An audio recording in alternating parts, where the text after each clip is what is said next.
Welcome to the Tournament Poker Edge podcast, brought to you by TournamentPokerEdge.com, the only podcast dedicated exclusively to poker tournament strategy. Now here's your host, Clayton Fletcher. Hello once again, everybody, and welcome to the Tournament Poker Edge podcast, sponsored by ACR Poker, where this week it is our last chance to play in the $12.5 million Venom. That's right, the $12.5 million tournament that has the record for being the highest guaranteed prize pool ever to happen on any U.S. facing site. My name is Clayton Fletcher, and I am back in New York City, where this weekend I'll be appearing at West Side Comedy Club. Happy to be bringing you yet another edition of this longest running poker strategy podcast ever. And today I want to start off by talking about a debate that happened last week. I was talking with some people on Twitter, including Chance Corneth, Matt Berkey, and others about the art of gamble and whether this is something that can be taught or whether it is innate. And it appears that the overwhelming majority agrees with my take, which is, of course, some people are more naturally inclined towards being gamblers or risk takers or having a higher risk tolerance, but that people can learn and people can get better at gambling with practice. So I want to thank those of you who joined in the conversation. You can join our Discord. It's free. There's a link in the description of this podcast, and you can sign up for the TPE Discord and join the conversation. We also have our TPE free roll this Sunday at 6 p.m. Eastern Time on ACR Poker, and the instructions on how you can enter that tournament, a $1,000 tournament with a $0 buy-in, will be given in that TPE Discord. Click the link. All right, let's get into it, guys. I want to talk about the hands that we discussed last week from the 2023 World Series of Poker. And before I do, I want to announce, or sort of announce,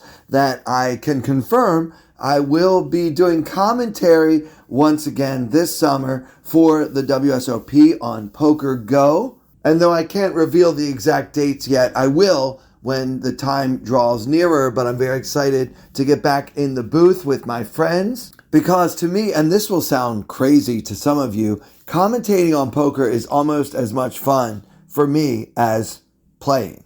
So I'm really excited to make that a part of my summer once again. I just can't wait for Vegas. All right, so we were talking last week about a few hands played in last year's World Series Main Event, but I want to look at those hands again using a terrific tool called GTO Wizard. Now, this tool, in my opinion, is hands down the single best product on the market to help you improve your poker game right now. So the hand went like this. It was 1,000 and 1,500 with a 1,500 big blind ante, and it was right after the dinner break. The action folded to Sinren Chen of Taiwan, who raised it up with ace-9 suited, and Nicholas Rigby, a.k.a. the Dirty Diaper himself, the pride of Pittsburgh, called on the button with the 7 of diamonds, tray of diamonds, at which point the small blind, Yunye Liu of China, flat called with ace-queen offsuit,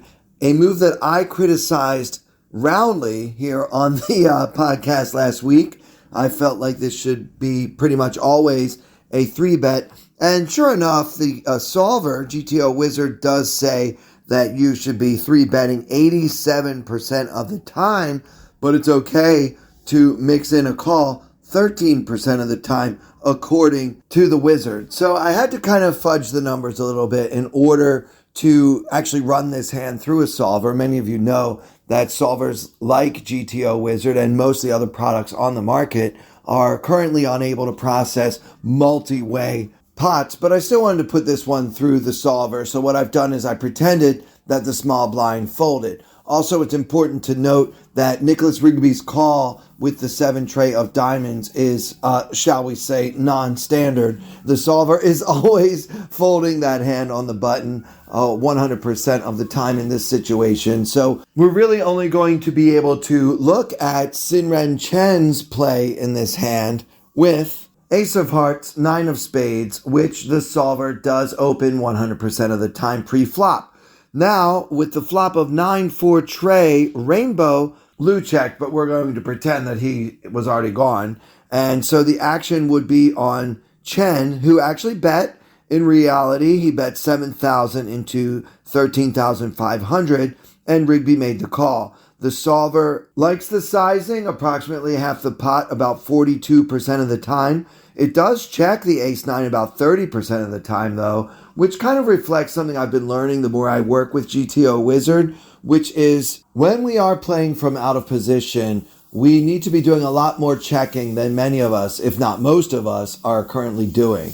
I myself, I think I'm c-betting way too often from out of position, and I'm learning with the help of GTO Wizard when and where I need to be mixing in a check call or a check raise along with all of my check folds on all the flops that I missed badly.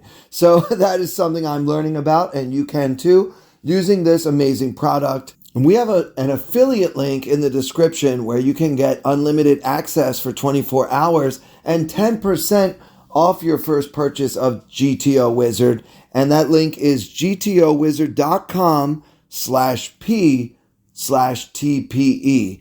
It's also in the description of this podcast. I want you guys to get on board with this program. There's still time for you to sharpen up your game and be ready to crush the competition this summer in Las Vegas. So getting back to the hand, 9-4-3 on the flop. Chen bet about half the pot and got called by Rigby. The turn was the 5 of diamonds, putting 2 diamonds on the board. And Chen fired again, 22,000 into the pot of 34,500. The solver actually checks this card about 70% of the time and only bets this particular sizing, the larger sizing, 4% of the time, actually preferring to bet smaller when GTO Wizard bets. So I found that interesting. We still have top pair, top kicker, but perhaps with the board straightening out and with a possible flush draw coming in, maybe it's time for us to slow down. That's what the solver is trying to tell us. But that bet got called, and the river came the ace of clubs. Chen once again out of position, and now he has top 2 pair on this board and decides to check it, at which time Rigby shoved for almost twice the pot, about 180% of the pot to be exact. And Chen, possibly fearing the dirty diaper, decided to throw top 2 pair away. I remember being fairly critical of that decision on the podcast episode from last week, and the solver doesn't like it either. The solver actually bets this river almost the size of the pot about 55% of the time and bets other sizes about 30% of the time, only checking this river just 14% of the time. But when the solver checks this river and makes top 2 pair and checks it, we are supposed to fold about 83%. So I found that interesting. It's like this guy was betting, and then when he got 2 pair, he checked and ran screaming into the night. And I think we have to keep in mind that GTO Wizard doesn't know anything about Nicholas Rigby and how he plays. So I think it may behoove us to make more calls against very aggressive opponents. Moving on to our other hand that we talked about last week, we've got Big Uni, Chris Unikin opening to 3,500 with the ace of spades, 10 of diamonds, and getting called by Corey Dodd in the big blind. Now, the interesting thing about this call from Mr. Dodd is that he had ace king offsuit. And so the solver loves Uni's open, obviously ace 10, middle position, 100%. But we're supposed to be 3-betting from the big blind 100% of the time with ace king in Dodd's shoes. So yeah, we don't ever want to slow play this hand in this situation. Now with 9,500 in the middle, the flop came king of hearts, Queen of spades, 8 of diamonds, and Dodd with top pair, top kicker checked it over to Chris Unikin, who bet 2,500, and Dodd continued the slow play with a call. And so the solver really, really likes the idea of Unikin betting, c-betting with his gut shot to the nuts here. We've got all different bet sizes, but yeah, betting is right, and this bet size is fine. It's kind of equally distributed between like a 1/4 pot, 1/3 pot, and 3/4 pot, only checking 8% of the time. Now, we can't check Dodd's line because he never has ace-king when he's played this way. So that kind of destroys the entire game tree from the out-of-position player's perspective. With 14,500 in the middle of the turn came the 3 of spades, and Dodd checked again. This time, Uni bet 10,500 into the 14,500 pot.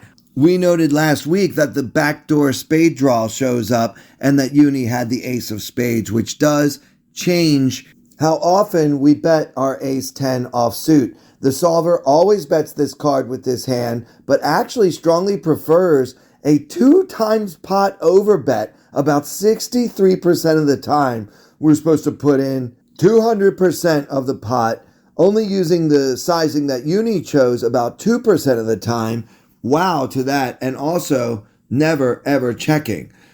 The way things went in real life as opposed to Solverland, there was 35,500 in the middle, and then the river deuce of spades completed that backdoor flush. Dodd checked once more, and Uni bet 27,000 into 35,500. The solver again always bets this card, but actually prefers again a huge sizing, this time 175% of the pot, 66% of the time, and crazy overbet shoving for 380% of the pot, a staggering 30% of the time. So what this hand taught me is that I know nothing about poker tournaments and how to play them. I don't ever bet 380% of anything ever. At any point in my poker career have I ever done that? I don't think that I have. So obviously I have a lot to learn. And if you have a lot to learn as well, click the link in the description and learn along with me with the help of GTO Wizard. All right, guys, I want to continue. This is day 2D of the 2023 World Series of Poker main event, the record-breaking 10,000 player field. Blinds are 1,000 and 1,500 with a 1,500 ante now. And Jesse Lonis is in the small blind on a short stack of only 59,000. And the action folds to Jesse in the small blind with the ace of spades, 8 of clubs. Now the big blind is Andrew Becker, who's even shorter with just 34,000. So Becker's got about 22 big blinds. I don't know. I mean, with ace-8, I think we can just shove here. I'm sure it's profitable to do so. I don't know if it's necessarily the best possible play in the world. My second favorite choice, I would normally shove. He really can't call as often as he's theoretically supposed to because, well, look, it's day 2 of the main event. So, yeah, I just like to be aggressive in these spots. You know, if you can beat ace-8, I'm about to lose 22 big blinds, I guess. But, yeah, I don't really know how else to play this. I mean, I guess you could limp and then go for the shove there. But I don't think Andrew Becker is a very aggressive player. So you're more likely to end up seeing a flop from out of position with ace-8 and your opponent with a short stack. Not a terrible set of circumstances for Jesse Lonis, but also not ideal. Jesse does something I probably never would do, and he raises to 6,000 with the ace-8. And yeah, I don't really know. Look, Jesse's a much better player than I am. Probably better than I'll ever be. I mean, he's a very accomplished, excellent, like major up-and-comer. I just don't understand this play at all, especially when I tell you the rest of the hand. Andrew Becker shoves for 34,000 and Jesse throws his ace-8 into the muck. So I guess my question for Jesse would be, what is the worst hand that you wouldn't fold? Like, how big of an ace do you need, I guess, to call here? I don't know. I think ace-8 is way too strong, blind versus blind. I wouldn't put myself in that position by making it 4 bigs and then having to fold for 18 more. As it turns out, and I'm not trying to be results oriented here, Becker actually had ace 7 off, so Jesse had him pipped. But yeah, maybe Jesse's range for calling off is ace 9 or ace 10, and it's just a semantic marginal spot.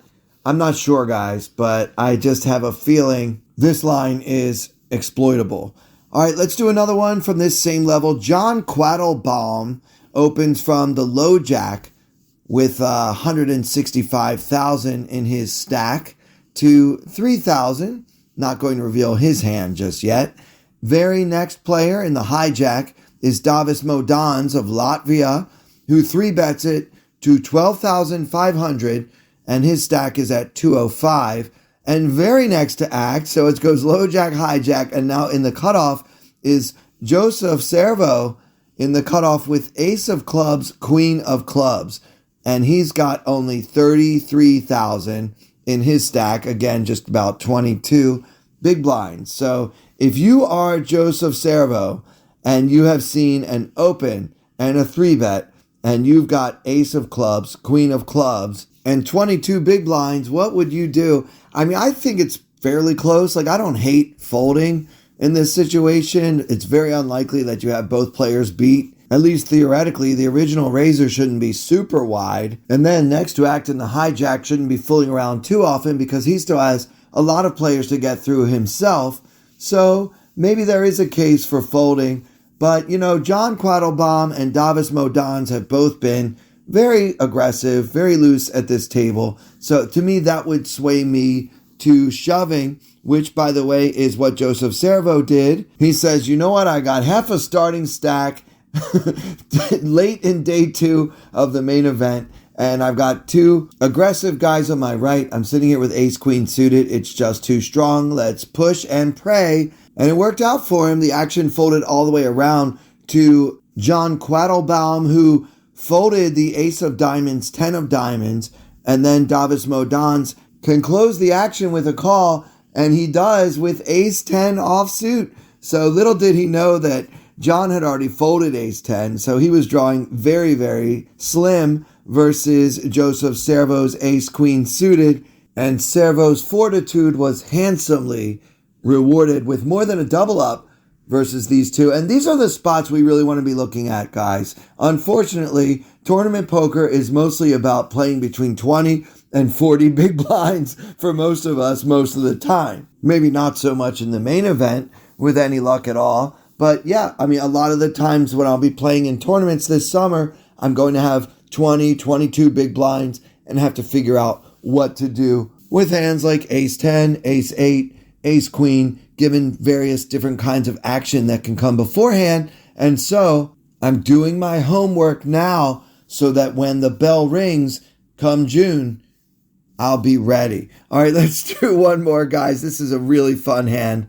In this hand, under the gun is the aforementioned Latvian Modans, who opens for the minimum to 3,000 off of a stack of 167,000. And the action folds to our favorite guy, Nicholas Rigby, on the button with 648,000. And Rigby makes the call. And next to act, we're going to play this hand from our Chinaman friend, Yunye Liu of China in the small blind. And we've got the Jack of Diamonds, Jack of Hearts. Our stack is about 187,000. And I personally would go for a large 3-bet here. It's been opened and called by 2 players who VPIP well over 50%. Pocket Jacks is a beautiful hand, but we're going to be out of position, so we're in the small blind. Let's put in a big 3-bet. I would make it like 20,000. And I really don't mind if they both fold, but I don't expect them both to fold. Nicholas Rigby, before the flop, straight up does not fold. So yeah, let's make it 20,000 and see if we can get heads up with jacks against this very loose and, shall we say, creative opponent. Instead, Yunye Liu does raise, but he only makes it 15,000, which I think is probably more of a standard size. Both opponents call, and now we're going to be out of position.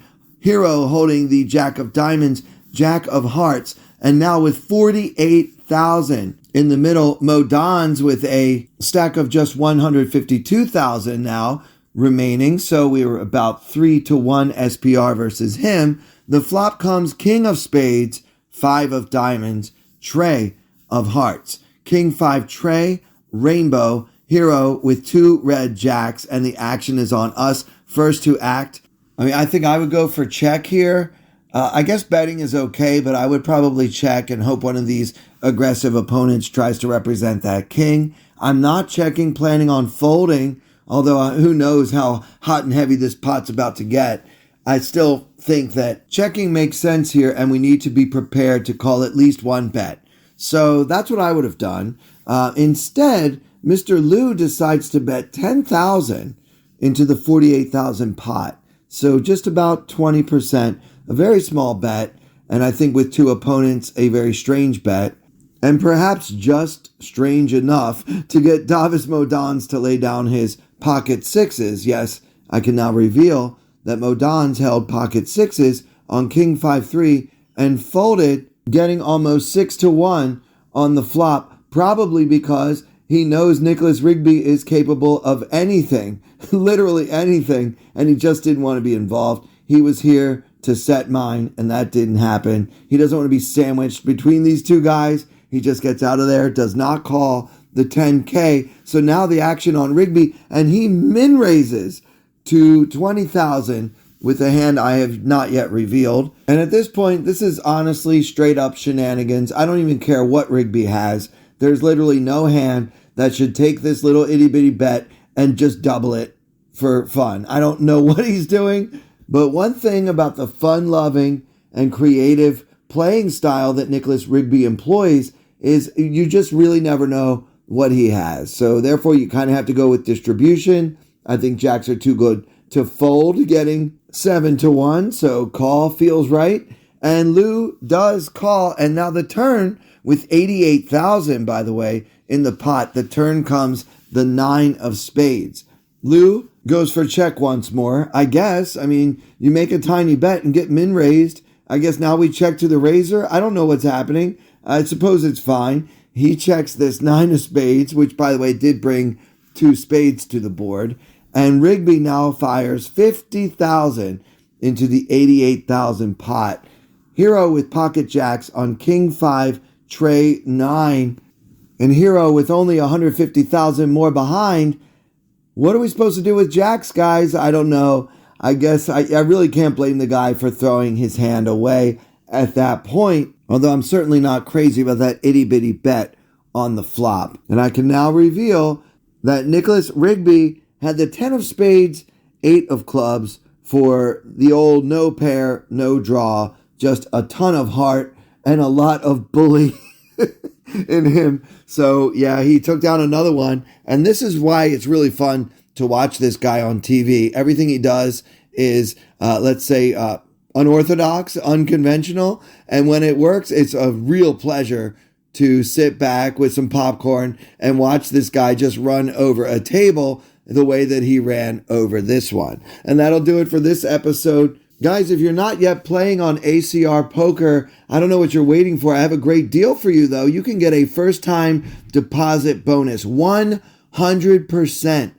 up to $2,000 by clicking the link in the description of this podcast and using the promo code TPE. Hope to see some of you this Sunday on ACR Poker for the TPE free roll, and for everyone here at Tournament Poker Edge, with special thanks as always to our very generous sponsor, ACR Poker. I'm Clayton Fletcher. Thank you so much for listening. I wanna hold them like they do in Texas plays. Fold them, let them hit me, raise it, baby, stay with me. Luck and intuition, play the cards with babes to start. And after she's been hooked, I'll play the one that's on her heart. Oh, whoa, whoa, whoa, whoa. I'll get her heart, show her what I got. Oh, whoa, whoa, whoa, whoa. I'll get her heart, show her what I got. Can't read mine, no she can't read a mile. Poker face, she's got to love nobody. Can't read mine, no she can't read a mile.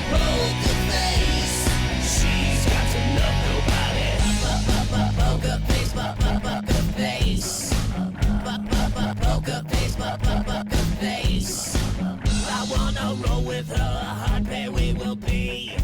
While little gambling is fun when you're with me. I love it. Russian roulette is not the same without a gun. And baby, when it's love, if it's not rough, it isn't fun.